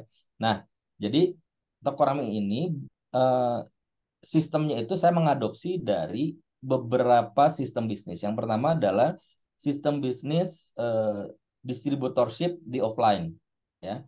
Karena saya 10 tahun sebelumnya ada di industri fashion yang ada di sistem bisnis distributorship gitu ya, termasuk di Nibras. Itu saya adopsi. Di sistem distributorship di offline itu ada 3 layer ya, ada 3 layer, ada distributor, agen, reseller. Nah, kemudian saya waktu itu sebelum membangun toko rame juga sempat belajar, sempat ngobrol lah, bukan belajar, dengan foundernya You Business ya. Kalau teman-teman pernah dengar ada You Business, ada Mas J Setiabudi. Kemudian saya sempat ketemu dengan salah satu foundernya Evermos gitu ya. Nah, saya pelajari itu. Nah, kemudian yang ketiga saya pernah ada di Prudential. Saya sebutkan mereknya supaya clear. Saya pernah ada di Prudential. Dan Prudential itu sistem bisnisnya adalah sistem kemitraan, keagenan. Jadi ada orang yang bekerja bersama dengan Prudential untuk memasarkan produk Prudential, tapi dia bukan pegawai tetap. Nah, dari 3 itulah kemudian saya ramu dijadikan sistem bisnis yang ada di toko rame gitu. Nah, kemudian satu hal juga yang mempengaruhi adalah sebelum terbangunnya toko rame ini, saya sempat berkomunikasi dengan dropshipper. Ya, dropshipper ada satu komunitas yang dia itu memang bisnisnya adalah memasarkan produk orang lain secara online, tetapi tidak pakai ads, tidak berbayar. Dia lebih memanfaatkan sosial media gitu ya, WhatsApp dan sebagainya gitu. Nah, akhirnya dari kumpulan itulah saya usulkan konsep toko rame seperti yang berjalan sekarang. Dan alhamdulillah proven terbukti dengan sistem ini toko rame bisa membangun sebuah ekosistem yang akhirnya saya senang tuh kalau lihat ada teman-teman mitra gitu yang nge-share di di Facebook gitu ya. Karena beberapa berteman di sosial media, mereka nge-share misalkan dapat LM ya atau dapat komisi. Wah, saya senang banget lah kalau lihat mereka itu bertumbuh dan perupan ya. Ada orang yang saya tahu penghasilan dari toko ramenya sudah bisa eh, masuk ke jutaan, puluhan juta bahkan mungkin gitu ya. Sebulan gitu ya. Nah, itu sebuah hal yang membuat saya ikut berbagi dan saya yakin ini akan terus bertumbuh dan semakin besar dan teman-teman sebagai mitra pemasar kalau tadi konsisten ngebangun personal brandingnya, memperluas konsumennya, maka penghasilnya pasti tidak dibatasi, tidak terbatas. Potensi penghasilnya tidak terbatas, insya Allah. Oke, baik. Ya, memang betul Pak. Di sini kayaknya hadir nih tadi Bunda Herawati ya, Mbak Rizka ya. Itu Mbak Herawati statusnya sekarang agent udah naik ya dari reseller. Itu beliau tahun kemarin ya 2021 Pak. Itu omsetnya 100 juta lebih Pak. Masya Allah. Bu Herawati dari Solo tuh. Ya, Nah, ya. jadi teman-teman ya bisa itu bisa sharing bareng-bareng di sini sama sama sesama mitra gitu. Oke, ini ada pertanyaan dari Ibu Intan. Izin bertanya, personal branding itu apakah dengan menceritakan atau menunjukkan tentang kehidupan pribadi seller, seperti kegiatan sehari-hari dan lain-lainnya? Gimana tuh, Pak? Oke, baik teman-teman. Jadi kan proses branding ini tadi di awal di materi tadi sudah sampaikan. Pertama subjeknya kita kita ya. Kedua parameter apa yang ingin di eh, persepsi apa Tonjolkan. yang ingin disimpan atau eh, tersimpan di pikiran calon konsumen kita gitu. Nah, ketika kita menyampaikan atau menyebutkan satu parameter, misalkan saya ingin dipersepsikan menjadi seorang pemasar toko rame yang punya kehidupan sederhana, misalkan anaknya mondok, misalkan gitu. Jadi, nah itu eh, ketika itu semua sudah apa tercatatkan atau terkonsep, maka nge-share kehidupan pribadi menjadi bagian dari branding.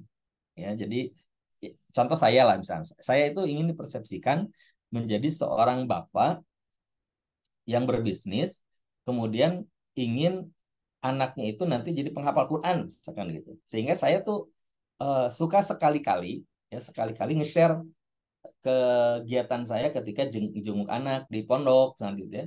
Kemudian nge-share prestasi anak, nah itu bagian dari proses branding juga sebetulnya.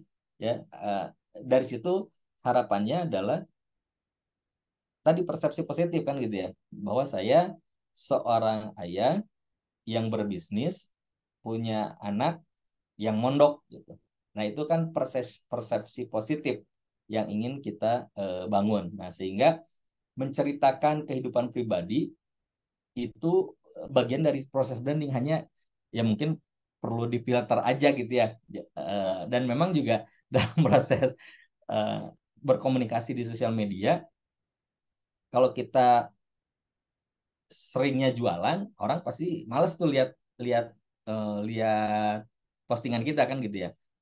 Sehingga harus diselingi dengan hal-hal yang tidak berbau jualan.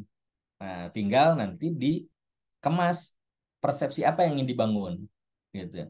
Ya, jadi ketika kita ingin misalkan memasukkan parameter kita ingin dipersepsikan menjadi seorang pemasar yang dapat dipercaya. Nah, ketika parameter itu sudah disebutkan, kemudian ada kejadian orang misalkan kelebihan bayar gitu kita kembalikan, itu diceritakan gitu ya. Nah, itu bagian dari branding. Jadi poinnya apa yang diceritakan, apa yang disampaikan, dikomunikasikan itu harus nyambung dengan tujuan dari branding yang sudah kita tuliskan. Ya. Jadi jangan keluar dari situ. Kalaupun kita mau cerita tentang kehidupan sehari-hari, ya harus nyambung dengan persepsi yang ingin dibangun. Gitu. Jangan sampai gini kita ingin membangun persepsi positif bahwa kita rajin, kemudian kitanya cerita tentang hari Minggu malas ngapa-ngapain misalkan gitu ya. Kan jadi nggak nyambung dengan persepsi apa yang ingin dibangun gitu. Itu Kang Doni. Eh, Oke, nah itu kayaknya sama pertanyaannya Bunda Sarah nyambung ya. Ini tadi Bunda Sarah nanya, branding itu boleh diri sendiri dan disisipin iklan nggak? Nah, tadi yang Pak Iwan sampaikan. Jadi jangan selalu apa namanya iklan atau jualan terus boleh sekali-sekali apa share tentang kehidupan pribadi. Tadi kayak Pak Iman pengen dikenal sebagai seorang ayah yang berbisnis, tetapi yang sayang dengan anaknya yang bisa menghafal Quran. Jadi nge-share lagi kunjungan ke pondoknya. Nah, ini dari Bunda Lili, apa tandanya atau ciri-ciri kalau personal branding itu bisa dikatakan berhasil, Pak? Oke. Nah, ini agak agak apa kualitatif ya, maksudnya eh, karena kita bisnis sebetulnya goalsnya bisa dilihat dari ujungnya adalah tadi yang sering closing gitu ya. Tapi parameter awalnya bisa mulai kalau kita bicara proses brandingnya ada di sosial media, ya minimal traffic atau engagement komunikasi kita di sosial media itu jadi lebih banyak gitu ya. Jadi lebih apa istilahnya jadi meningkat tuh interaksinya. Jadi yang tadinya misalkan kalau kita ngeposting sesuatu eh, hanya beberapa orang yang like, ya sekarang jadi tambah banyak gitu. Kemudian list pertemanan yang tadinya 1.000 bisa jadi 5.000. Nah, ini ada contoh juga saya waktu pas masuk ke Nibras itu saya bikin akun Facebook baru ya tahun 2018 itu. Tahun 2018 saya bikin akun Facebook baru. Kenapa saya bikin Facebook baru? Karena eh, akun Facebook yang pertama yang Iman itu eh, sangat lekat dengan dunia politik. jadi, jadi saya bikin akun itu teh ngeposting tentang politik aja gitu ya. Nah, ketika saya masuk Nibras, pas saya pikir nggak cocok nih kalau kemudian nge-share sesuatu terkait Nibras di akun yang pertama. Akhirnya saya bikin akun akun baru Iman Awaludin 2. Waktu itu Iman Nibras kalau tidak salah awalnya. Nah, kemudian saya sering ngeposting ketika buka toko baru Nibras, saya bikin video, kadang-kadang live gitu ya. Nah, sehingga kan akhirnya tuh kelihatan tuh progresnya. Jadi akun pertama saya itu saya bikin tahun berapa ya? 2008 kalau nggak salah gitu. 2008 sampai 2018 itu nggak lebih dari 2.000 si ininya, friend listnya. Nah, yang Iman 2 itu hanya dalam rentang waktu 1 tahun itu 4.000 tuh. 4.000 orang pertemanannya. Nah, sehingga eh, jadi kalau kalau ngejawab eh, hasil atau ciri berhasilnya apa ya itu mungkin ya kalau kita nge-brandingnya di sosial media di Facebook atau di Facebook lah mungkin ya. Itu bertambah tuh bertambah friend list-nya kemudian engagement-nya juga jadi lebih banyak gitu ya. Ujung-ujungnya nanti banyak orang yang beli kan gitu ya banyak orang yang closing dengan kita ya. Kayaknya gitu ya. Ya karena ujung dari proses branding ini kan tadi closingan. Jadi kalau ditanya brandingnya berhasil, dikatakan berhasil ya ujungnya sebenarnya di closingan, closingannya ditambah banyak gitu. Cuman sebelum ke arah sana bisa jadi ada parameter apa kayak stepping stone-nya gitu, stepping stone-nya gitu, batu loncatannya itu sebelum closingan banyak itu tadi friend list Facebooknya tambah banyak, kemudian interaksi di Facebooknya juga di sosial medianya tambah engagementnya tambah banyak gitu. Ujung-ujungnya pasti nanti si closingannya tambah banyak insya Allah. Oke, Bunda. nah itu. Iya, tadi dari siapa? Bunda Lili ya. Nah, ini selanjutnya dari Bunda Atik. Bagaimana cara membangun trust kepada calon konsumen baru sehingga nantinya terbentuk branding yang bagus, Pak? Oke, Bunda Atik ini teman di Facebook juga nih, sering saya lihat ini ya postingannya ya. Membangun trust ini kalau dia belum jadi konsumen kita, mau tidak mau kita harus menyampaikan informasi tentang eh, kepercayaan orang setelah membeli produk kita, atau bahasa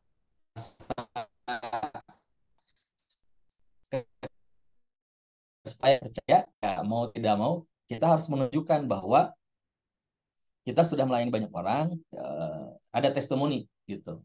Nah, dan itu yang dilakukan oleh eh, kalau teman-teman sekarang lihat di beberapa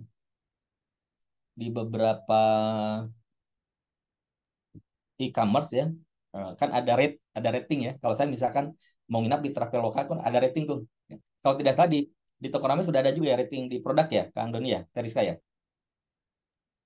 Untuk fitur itu masih on proses sih Pak, belum Masuk ada. proses ya. Nah, mungkin bisa diusulkan nanti dibangun ini rating dari pemasar juga gitu ya. Jadi kayak Gojek gitu kan. Nah, ini bagian dari membangun trust itu ya. Jadi ketika ratingnya tinggi, kita bisa berkesimpulan dia bisa dipercaya gitu. Nah, sementara itu belum ada, maka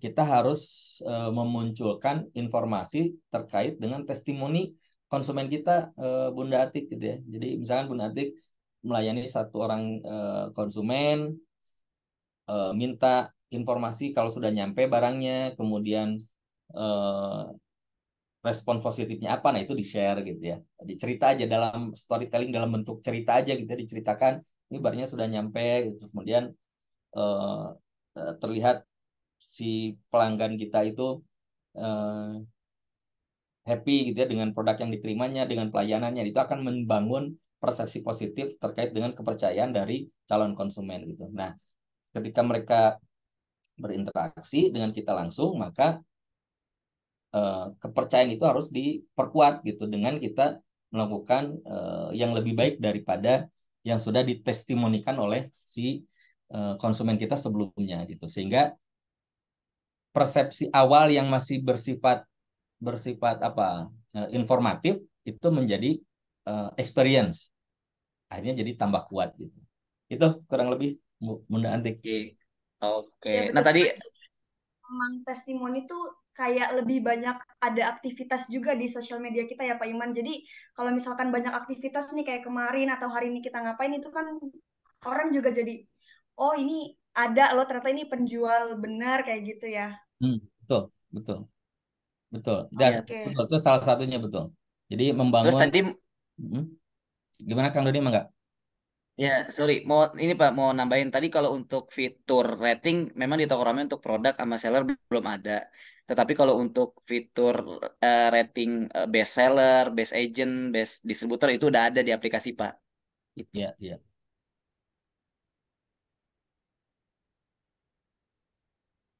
Oke, berarti lanjut satu lagi nih Pak. Dari Kahana nih, bagaimana cara membuat konsumen jadi pelanggan Pak? Karena selama ini konsumen saya belum pernah repeat order atau closingan, selalu dari konsumen baru. Oh, jadi Kahana nih dapat closingannya baru terus. Mantap atau Kak? Ya. Oke, teman-teman, memang konsumen menjadi pelanggan itu banyak faktornya gitu. Salah satunya memang dari si penjualnya. Tetapi ada faktor lain itu terkait dengan kebutuhan produknya gitu ya. Eh, Kebutuhan produknya ketika memang dia hanya butuhnya eh, satu kali itu ya, misalkan kayak produk apa ya, kayak produk busana misalkan gitu ya, dia dia mungkin belinya pas momen mau lebaran saja misalkan gitu ya. Itu karena terkait dengan em, terkait dengan produknya. Nah, tetapi untuk kita bisa melakukan evaluasi perbaikan, Bunda Hana eh, bisa chat ya ke si konsumen itu yang sudah beli itu, di chat gitu ya, disapa lagi produknya sudah nyampe atau belum, bagaimana produknya, ada rusak atau tidak gitu ya. Nah, sehingga nanti terbangun komunikasi kan gitu ya. Jadi penting tuh teman-teman sebagai mitra pemasar atau seller di Segalada itu membangun komunikasi yang intens dengan si konsumen. Jadi kalau orang sudah sekali beli jangan di loss begitu aja gitu ya. Nah, ini bagian dari branding tadi. Kita nyapa beliau gitu ya. Bunda, produknya udah nyampe atau belum, walaupun kita sudah, kan si marketer juga bisa ngecek ya, Teriska ya, udah nyampe atau belum produknya kan gitu ya. Bahkan kalau misalkan ternyata produknya itu harusnya misalkan 2 hari tapi 3 hari belum nyampe. Nah, jangan sampai si konsumennya tuh yang komplain duluan, tapi kita duluan sebagai seller yang apa istilahnya, yang nggak tenang tuh. Jadi kitanya yang ngejar, nanya kedua udah nyampe belum, belum, terus dibantu ya, dibantu ditanyakan ke toko ramenya gitu ya. Diupayakan lah sampai kemudian akhirnya produknya datang ya, ditanya lagi gimana kok dan lain-lainnya gitu, sehingga ujung-ujungnya dia akan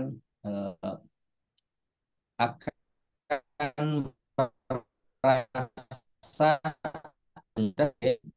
mitra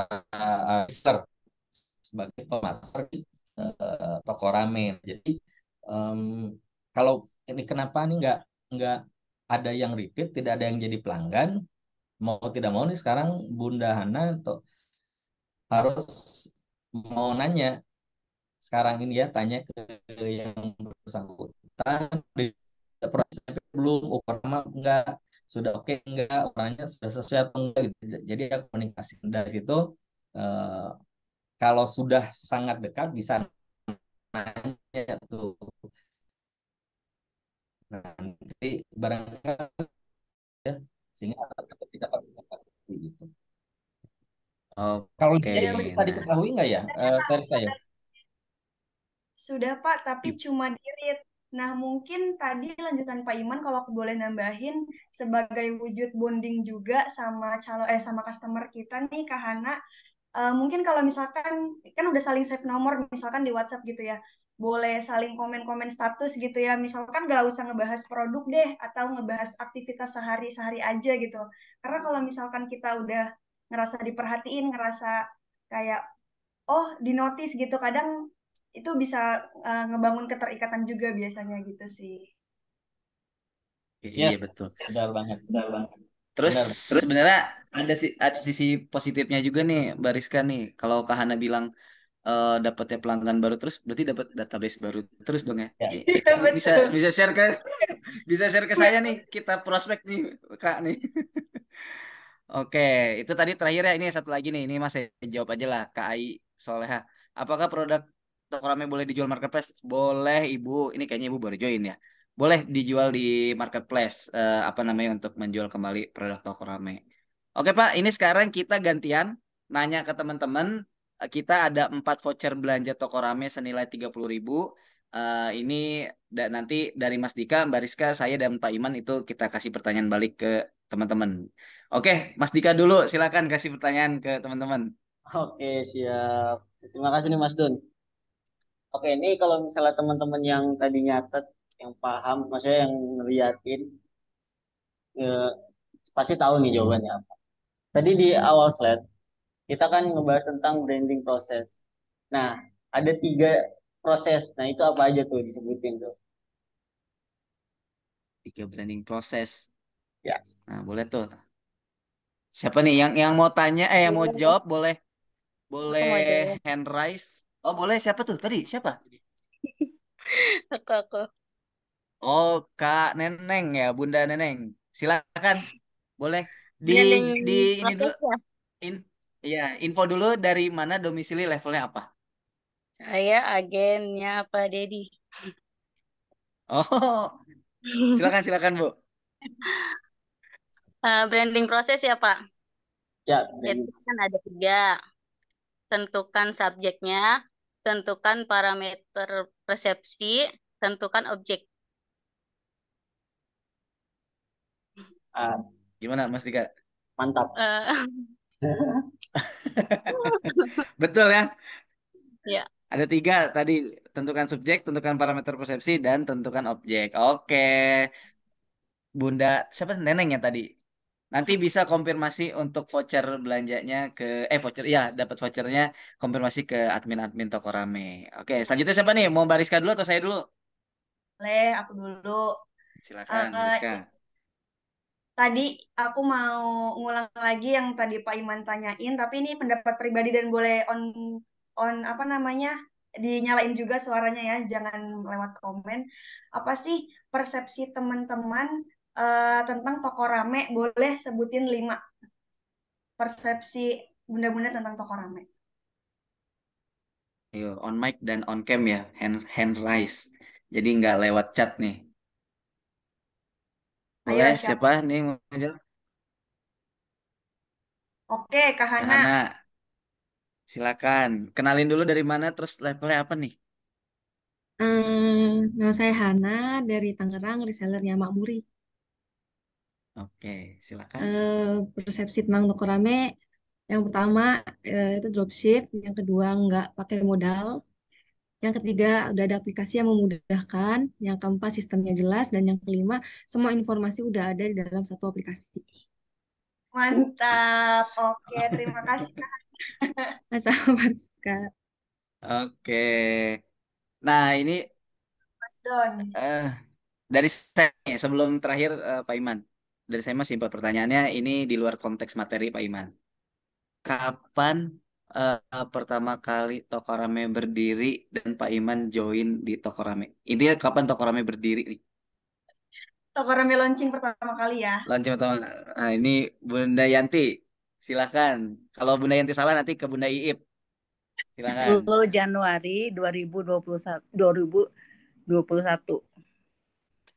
Gimana? Dari ulang sekali lagi? 10 Januari 2021. Oke, mantap. Bunda Yanti Oke. kenalin kenalin Iya, dulu dong Ibu. Ibu dari mana nih? Yanti dari Depok, Dari statusnya DB. Depok. Satu DB. Oh, Masya Allah. Udah berarti join Toko Rame dari awal nih Bu ya? Ya, enggak dari itu sih Juli, Oke. Juli, Juli Juli 2000. 2021. Oh, oke. Siapa? Berarti ini lama lah. Ini apa namanya? Mitra lama nih, Bariska nih. Oke. Betul. Nanti bisa konfirmasi ke admin Toko Rame ya, Bu ya, untuk apa namanya? Klaim vouchernya. Nah, ini terakhir dari Pak Iman, silakan Pak untuk kasih Oke. pertanyaan ke teman-teman. Ya, teman-teman tadi ada saya sebutkan di akhir itu ada satu orang pakar ya, Pak Subiakto namanya, yang dia pakar branding lah gitu. Nah, beliau menyebut atau menyampaikan sebuah statement, ya, menyebutkan sebuah statement. Nah, statementnya tuh apa terkait branding yang disampaikan oleh Pak Nah, Saya Subiakto? Pak, saya. Bunda dari Dewi Ira dulu nih, Pak. Eh, Karena udah ngacung duluan, nanti ke Pak Dedi, terus ke Kak Mustofa. Bunda Ira, Bunda Dewi Ira, silakan. Kenalin dulu siapa, domisilinya di mana, dan statusnya apa. Silakan Bunda Dewi Ira. Nanti kalau salah bisa nyambung ke Pak Mustoli, terus ke Pak Dedi.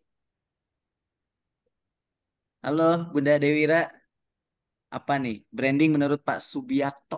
Itu tadi ada di materi akhir. Halo, Bunda Dewi. Gimana nih? Kita hitung sampai... Oh, Wah, ada. Oke. Assalamualaikum. Branding Salam. itu seperti orang Waalaikumsalam. melempar bola basket ke dinding. Semakin kencang dia melempar, semakin keras bola akan memantul. Hmm, Oke. Ya, betul. Wah, ya betul.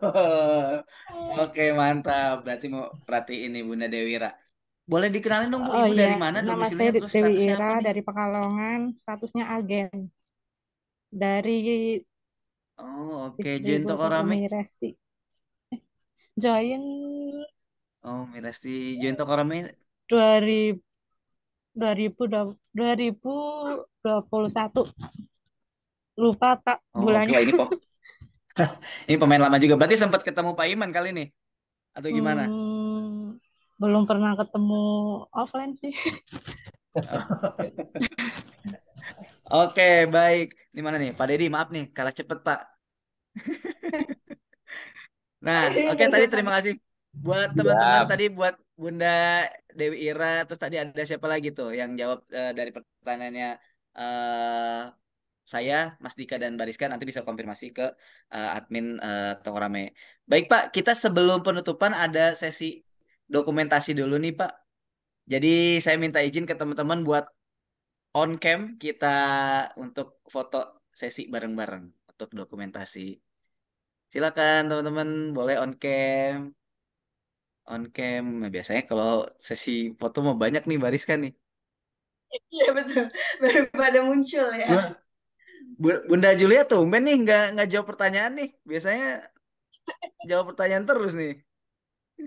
Paling gercep. Menyilakan teman-teman yang belum dapat voucher. Oh, Masya Allah. Maaf. Oke. Udah semua belum nih? Kita mulai ya dari slide. Boleh, boleh. Hitung mundur nih ya. Saya hitung mundur dari 5 ya. 5. Kalau udah sampai 1 berarti udah semua. 4. Ayo siapa lagi? 3, 2, 1. Silakan. Sini Mas Dika sama Mbak Rizka boleh di apa namanya di screenshot. Boleh siapa itu? Oke. Slide 1 ya, sekarang slide 2. Slide Ini aku 2. banyak yang penting teman-teman senyum lah ya. Karena posisinya beda-beda nih slide 1 sampai 4. Oke, 1. Oh.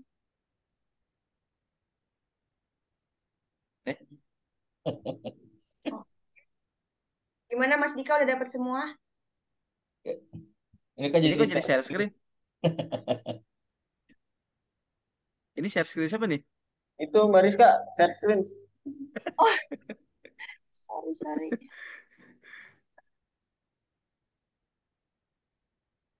Oh, mau dikirim dulu biar biar dokumentasinya aman. Silakan, Bariska. Oke. Ini aku kok jadi lupa ya cara stop share screen-nya tuh. Itu di atas, paling atas. Ada warna Oh merah. iya.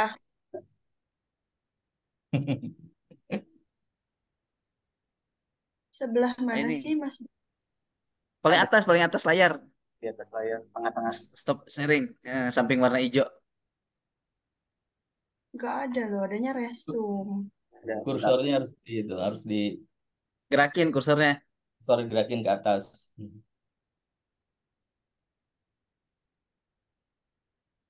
Nah, bisa Ini gak? bisa ya sih dari admin aja Mas Dika. Dah, oke. Nah, udah ayo.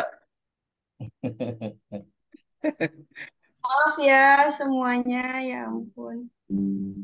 Gaya yang keren nih bunda-bunda soalnya admin sosial medianya Toko Rame Baris kayak megang. Nanti beliau yang posting. Nanti semuanya masuk ke IG Toko Rame. Ini gayanya gimana nih Mas? Yang cuan Kayaknya gini. gimana Bariska nih? Arahin dong. Bebas, gaya andalan. Oh, bebas kayaknya Indra. Segini deh. Ayo hitung. Siapa yang mau foto nih? Udah aku screenshot semuanya. Oke, sekali lagi. Biar Abdul dihitung. Hitung Ini mundur ya dari 3, 2, 1 ya. gaya andalan kita. Oke, Gimana? baik. 3, 2, 1. Oke, siap. Sudah di screenshot buat sesi dokumentasinya. Baik, Pak Iman, mungkin sebelum penutupan ada ini Pak, wejangan atau misalkan kata-kata. Sebenarnya saya sebenarnya sih nggak dari Pak Iman ada ngasih PR nih Pak buat teman-teman. Karena kalau misalkan Bapak ngasih PR terus teman-teman bisa nyelesain, nanti dari tim Toko Ramai Pusat kita kasih reward. Oke. Kalau ada, Ya. kalau misalkan nggak ada ya nggak apa-apa. Ya, oke teman-teman, ini kaitan dengan branding. Jadi sekali lagi yang harus digarisbawahi adalah branding adalah proses eh, eh, sangat sangat akan bermanfaat kalau menjadi sebuah keterampilan, bukan hanya sekedar ilmu gitu ya. Nah, sehingga PR-nya mungkin Kang Doni dari teman-teman yang hadir ini, tolong proses brandingnya dilakukan. Jadi tadi kan ada parameter. Nah, jadi teman-teman tolong besok bikin setoran, menyetorkan ya. Parameter apa sih yang ingin teman-teman bangun? Ya, persepsi parameter persepsi apa yang ingin dibangun di benaknya calon konsumen teman-teman. Nah, kemudian nanti di challenge selama 1 minggu melakukan postingan yang nyambung tuh dengan parameter itu, Kang parameternya. Doni, gitu ya. Nah, jadi mudah-mudahan nanti dari situ eh, saya nggak tahu nanti ngujinya entah dengan calon konsumennya gitu berhasil atau tidak, tapi yang penting nanti dengan melakukan itu teman-teman akan menjadi semakin terampil. Karena sekali lagi proses branding adalah sebuah proses yang sangat terkait dengan keterampilan. Ya, jadi semakin sering, semakin rajin teman-teman melakukan proses itu, maka tadi seperti yang disampaikan oleh Pak Subiakto, akan dampaknya akan semakin dirasakan oleh teman-teman yang ujungnya adalah closingnya akan menjadi semakin sering. Itu Kang Doni mungkin.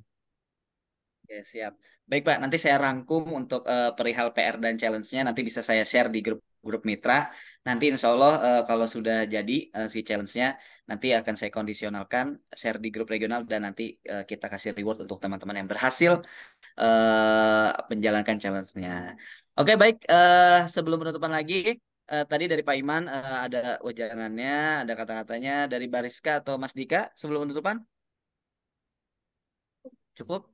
Oke, cukup dari Mas Dika, cukup ya? Oke, baik. Dari saya pribadi cukup juga. Cuman saya sebelum penutupan mau info nih buat teman-teman terus tetap pantau apa namanya kanal-kanal informasi Toko Rame dari itu grup regional, sosial medianya Toko Rame, TikTok dan Instagramnya itu dipantau karena nanti untuk segala bentuk informasi itu kita posting di sana. Nah, sebagai info nih Pak, jadi community Toko Rame itu setiap Rabu malam nih Pak. Jadi kita setiap seminggu sekali itu pasti ada Pak gitu. Jadi buat Ya. teman-teman yang hari ini nggak hadir, nanti bisa hadir di minggu depannya. Tentunya dengan materi atau tema yang berbeda-beda seperti itu. Nah baik, tadi mau ngingetin juga untuk teman-teman yang dapat voucher hadiah itu nanti bisa konfirmasi ke admin Toko Rame, admin sosial medianya maupun admin CS-nya untuk klaim vouchernya. Baik, sekali lagi saya ucapkan terima kasih banyak buat Pak Iman terutama nih Pak. Ya, Pak ditunggu banget kasih. Pak buat main ke kantor nih Pak. Teman-teman Ya, pada kangen Pak. halo. Kasih. Ditunggu Pak buat main ke kantor lagi nih Pak. Nah, Kamu terus buat teman-teman juga nih, buat Bariska, Mas Dika yang sudah mau jadi host juga di malam hari ini, terutama buat teman-teman juga nih yang setia hadir untuk datang ke agenda Community Talk setiap malam gitu, maksudnya setiap Rabu malam. Baik, sekali lagi saya pamit undur diri. Mohon maaf jika ada kesalahan dalam menyampaikan kata, karena kekurangan itu pure datang dari saya karena kalau kebaikan kesempurnaan itu datang dari Allah. Baik sekali lagi terima kasih banyak Pak Iman, Mas Dika dan Bariska dan teman-teman sama-sama. terutama Kasih untuk semuanya. hadir di agenda malam ini. Kita berjumpa di Community Talk minggu depan di Rabu malam. Oke, terima kasih teman-teman sekali lagi. Assalamualaikum warahmatullahi wabarakatuh. Saya pamit Assalamualaikum undur warahmatullahi diri. wabarakatuh. Waalaikumsalam warahmatullahi Pak Iman wabarakatuh. terima kasih banyak Terima Pak, kasih, ditunggu makasih banget Kang nih Pak Doni. di kantor nih Baik, Makasih Pak. Pak Pak. Ya, Iman. kasih. Oke, baik saya pamit undur diri ya Pak Iman, Bariska, Ya, Mas Dika ya. dan teman-teman. Assalamualaikum. Ya.